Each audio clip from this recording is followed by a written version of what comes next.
Hello, good morning everyone. It's shine time. So inuna kong lininisan dito sa aming cashiers area para naman mas maging maaliwalas at malinis tingnan ng aming cashiers area.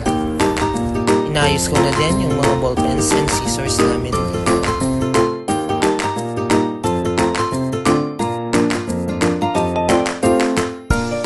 Nilinis ko na din yung aming displays para pagka makita naman ni customer at hinawakan ni customer ay mas malinis naman at hindi naman nakakahiyang hawakan ang ating display.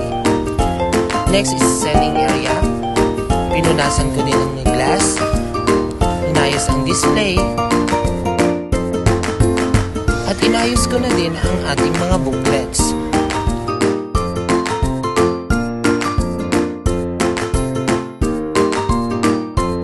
Next naman dito ay ang aming glass tower display.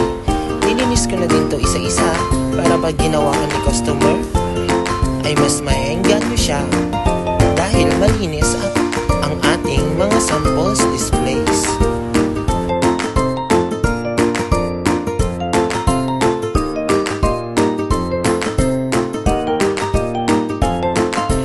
Next naman dito sa graphics area, nilinisan, pinunasan at inayos ang aming mga consumables. Nilinis ko din ang aming sublimation displays para matanggal ang alikabok. And lastly, nagmap ako ng floor para naman mabawasan ang alikabok sa aming floor. At mas magandang magtrabaho kapag malinis ang ating workplace na ating